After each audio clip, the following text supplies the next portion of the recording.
Ink is running all over the workshop, and Jet is pretending to be an aeroplane in pursuit of him. Kebab and Mustard are wrestling with each other, whilst Nutmeg is hiding from Lasagna. The Dinkybets are in high spirits. It's Christmas Eve night, snow is falling, and they're obviously elated that the Major and Crystal will be together. The workshop is bubbling with excitement. Gather round, everyone. There are 3 large bags of shopping to be sorted out for the replacements, says Wendy Wiz. They clamber over the benches, tripping over each other in a dash to see the contents. Yummy, yummy, exclaims Grub. My favourite, cream eggs. Mine too, shouts Argy. Just one bite and I go weak at the knees, Grub smiles. This is paradise. 2 large boxes of chocolate biscuits. His mouth is watering uncontrollably. Control yourself, Grub, Cantankerous jokes. We can't possibly use the packaging until we've removed all of these goodies. So what on earth are we going to do with them all? He smiles. This is a real problem. Argy winks at his twin. Got any ideas? I haven't got a clue, he replies. Has anyone got any suggestions? By now, Grub has taken the lid off the box of biscuits and he's staring inside it, gradually lowering his head toward the sea of chocolate, totally unaware that everyone is watching him. What shall I do? He thinks. The breaststroke, freestyle, butterfly, or maybe even the backstroke. Or perhaps I could take a high dive from the top of the Christmas tree, break into 2.5 somersaults and a triple twist into the pool of chocolate bliss. What do you think, Grub? Hungry asks him, almost laughing. What do I think about what? Grub answers, his eyes transfixed on the cocoa ocean, his nose resting on the surface. What do you think we should do with all these goodies? His head is perfectly still as his eyes scan around the workshop, and now he is aware he is being watched. He raises his head and tries to restrain his laughter. I've whacked my brain and I can't think of anything. He bursts out laughing. He continues to speak through his uncontrollable joy. That we could do with all these delicious munchies. He pauses to wipe his tears of happiness away from his face. Except maybe have a Christmas Eve party. Oh, hey, at long last. I didn't think anyone was ever going to suggest it. Wendy Wiz empties the bags onto the workbenches. The Dinkybets take their places, fidgeting and chattering and playing with their paper plates. Be careful, Archie. It isn't a frisbee. Skimming the top of Wendy's head. There's plenty of time for games after we've eaten, so please go and retrieve it. He fumbles around in the corner of the workshop when he trips and lands on top of one of the sacks. Can't anyone get any sleep around here? Is that you, Major? Yes. What are you doing, Archie? I'm looking for my frisbee. I mean my paper plate. Why are you throwing it around the place anyway? We're having a party before we make your replacements. Would you like to join us? Spiffing. Jolly good spiffing fun. The soldiers and fairies would love to come and join us. Archie shouts above all the hullabaloo. Come and take your places, everyone. Cantankerous gestures towards the adjoining workbench. There's plenty to eat. We have Smarties, cream eggs, yoghurt, fromage frais, chocolate biscuits, and fizzy lemonade to drink. It all looks very appetizing. The Major licks his lips. Oh, Major, I do love parties. Crystal offers him a glass of lemonade. Although it does feel strange pouring drinks from a soldier's leg. She smiles. I suppose it does. It's quite bizarre to see my regiment dipping their hands into a torso full of chocolate biscuits. The Major winces. And even more peculiar, to be eating off a face. Crystal agrees. Major, would you like an end? Argy yells, offering him a fromage frais. Very funny, Argy. You should have been a comic, you know. The Major smirks. Private property. You'll have to give up that disgusting habit. Bargy interjects. What do you mean? He garbles a mouthful of cream egg. You must stop eating the contents of your nose. Bargy, you're making me feel quite sick. The private swallows the remainder of his nasal gunk. If that makes you queasy, how are you going to feel when we play a game with a bag full of soldiers' eyes? How revolting. What do you do with them? Someone rolls one along the floor, and then when it stops, someone else rolls theirs to try and hit it. What for? Well, if they're successful, they keep it. I got hundreds of them at home. I keep them in a fruit bowl. What an eyesore. Oh, very witty, Private. Would you like a smelly foot? He offers him an apple and blackberry yoghurt. No thanks, but I would like a fairy's leg. Cantankerous, would you pass me the cream soda, please? Here you are. Are you enjoying the party? Yes, thanks, but I'm not looking forward to the game of Soldier's Eyes. Soldier's Eyes? Oh, you mean marbles. I think I can guess who you've been talking to. Well, we don't have to play that game. There are plenty of others. Oh, that's good. Listen, everyone, we don't have much time left, so I suggest that we begin with the party games. Great! Argy shouts. What about playing statues? Oh, yes, please, Delightful agrees. How do you play it? Private Road asks. Simple, Wendy Wiz explains. I will put a CD on and then everyone dances in pairs. Shortly afterwards, I will pause the music. That's when you all freeze like a statue. If I see anyone moving after the music has stopped, then they no longer take part. I will restart the music. The dancing begins again, and you continue to do the same fashion until there's a winning couple. They are the last ones to leave the floor. Right, everyone, choose your partners, and I'll start the music. Crystal, may I have the pleasure? The Major bows. Certainly, Major. She places her hand on his. The soldiers and the fairies link up while the Dinkybets decide to pair off in alphabetical order, with Argy and Bargy, Cantankerous and Delightful, Empty and Full, all the way through to Yawn and Zed. Is everyone ready? Here we go! Wendy starts the music. Wait a minute, we can't dance to this. Who is it? Argy yells. It's Beethoven. He was a very fine classic composer, and this is his most famous symphony. Wendy replies. Maybe so, but I can't dance to it. And anyway, I thought Beethoven was a dog. Have you got any music with a beat? Bargy asks.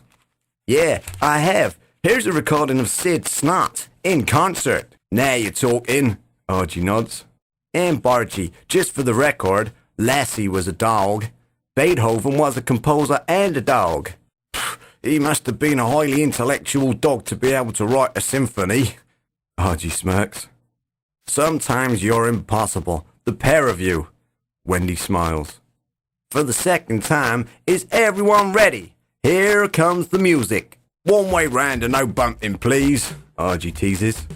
Eventually the music stops and everyone freezes except for the Major and Crystal. Excuse me, Major, but you're not supposed to be dancing. Wendy points to the other couples. I do beg your pardon. We haven't danced together for such a long time that we got carried away, the Major replies. Never mind, third time lucky, and here's the music. Wendy observes the dancers. Bargy, his twin whispers. Remember when you burst the balloon this morning? I don't think I'll ever forget it. Why? Well, there's one underneath the bench seat, and if we were to accidentally stand on it at the appropriate moment... The music stops and everyone freezes. Well done. Nobody moved this time, and here's the music again. Wendy releases the pause button on the CD player. I think I'll get your train of thought. Bargy winks. This time around. Argy nods. The music stops and bang! Everyone jumps except for Double Trouble. Hey, I think we are the winners, Wendy. Was that you that burst the balloon? Wendy asks the twins. We may have stood on it by chance. Argy is trying his best to keep a straight face. It's rather odd that everyone reacted to it except for you. So what is your explanation? Wendy smiles at them. The only reason that I can think of is that we have very steady nerves. And there isn't any rule to say that you can't burst a balloon, Argy responds. I think that there may be more to it than that, but I'll give you the benefit of the doubt and declare you the winners. Wendy reluctantly gives them their prize. Thanks. Bargy opens it. That's just what I always wanted. Argy's voice is tinged with frustration. A recording of Beethoven's Fifth Symphony in C minor. Bargy, you're not having very much luck with balloons. Cantankerous chuckles. Does anyone have a suggestion for another game? Is there time? Wendy asks. The replacements have to be made and I have to clean up the workshop after you have finished. In that case, we need to start immediately, so gather the materials and sort them out. Make sure that the fromage spray and yogurt pots are thoroughly cleaned, Cantankerous orders. Before you begin, the Major smooths out his moustache. I would like to take this opportunity to thank all of you for ensuring that me and Crystal will always be together. We'll be eternally grateful for your assistance. I would also like to say goodbye to all of the soldiers in my regiment. We will probably never see each other again. I wish you all good luck, and I'm sure that you'll be delivered to caring homes. He barely manages to keep a stiff upper lip. I'm sure that I'll speak for everyone when I say that I'm so pleased for you and Crystal. You were meant for each other. Private Property congratulates the Major. A perfect pair. Private Detective nods. The entire regiment stand to attention and salute the Major. Where will you be going, sir? Private Road asks. We are going to... He looks puzzled. Actually, I've no idea. Can anyone tell me where we are going? There is a long silence. Anxious looks are exchanged and there is an air of bewilderment. It appears that no one has even thought about it. Nutmeg is dumbfounded. We must find them a place to stay. Mustard's voice is concerned. Yes, we must. Has anyone got any idea? Nutmeg asks the Dinkybets. I think I have the answer. Wendy Whiz smiles at the dazed alphabet. This is the time of year for giving, so why don't we present them as a special gift to a special person? Which special person do you have in mind? Cantankerous is curious. Someone that gives generously to people all over the world but doesn't receive any gifts himself. Do you need any more clues? What a wonderful idea. We could give them to him tomorrow at the Christmas party. Cantankerous is overjoyed. It will be an incredible surprise. This particular person invited us to bring along our friends to his party, so if you would like to join us, you are very welcome. Delightful smiles at Wendy. Why, thank you. I would love to go to Blue Land with you, especially as it's a very special person's Christmas party. Private Road. There's the answer to your question. We will be going to live with a very special person in Blue Land, whom I believe to be a very good friend of the Dinkybets. The Major gently squeezes Crystal's hand. I think I know who you mean, sir. The private smiles. Major Jump shakes hands with his entire regiment before they jump back into the sacks.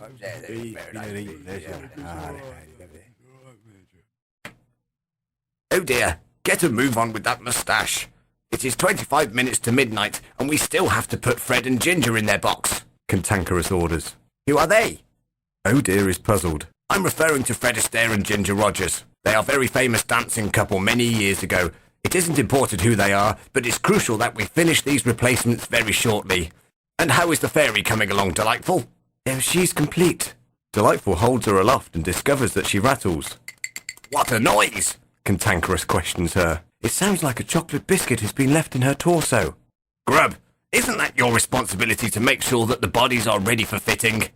Cantankerous is a little edgy. Yes, it is. Well, in view of your eating habits, I don't see how you could have missed it. There is a hint of sarcasm in his voice. I can take it out now. It won't take long. Grub is licking his lips at the thought of another small dip into the ocean. No, I'm afraid it'll have to stay where it is now, as we don't have time to remove it. Cantankerous is really living up to his name. It's rather odd to have a fairy that rattles. Delightful places a wand in her hand. I suppose it is, but at least she won't rattle when she's sitting on top of the Christmas tree. Cantankerous puts her in a sack that was intended for Crystal. Has the moustache been fitted yet? Yes, it is ready, and the soldier is complete. Oh dear places him in the Major's old sack. Cantankerous picks up Major Jump and Crystal and puts them in their new box.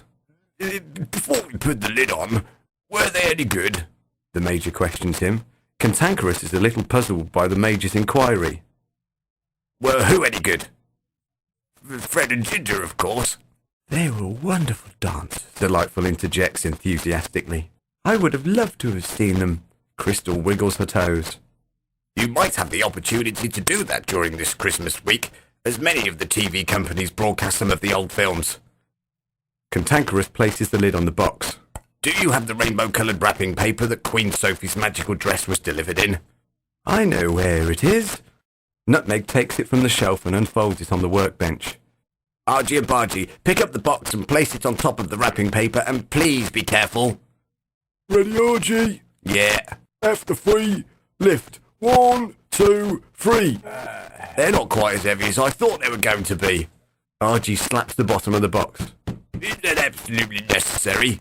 The Major sounds like a ventriloquist's dummy before it meets the audience. Sorry, Major. Just checking that you are still in there. Argy smirks. We're hardly going anywhere, are we? No, but you're going to Blue Land tomorrow.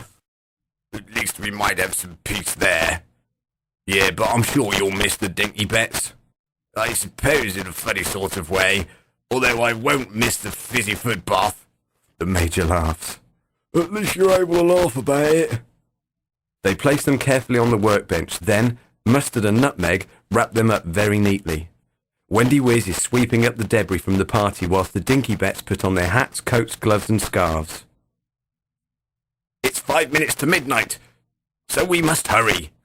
Cantankerous herds the alphabet towards the workshop door. Wait!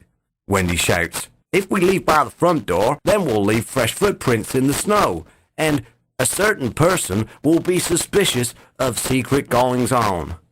She puts her cleaning utensils back in their place and leads them towards the entrance at the rear. Merry Christmas, everyone, she whispers. I'll lock up in a minute.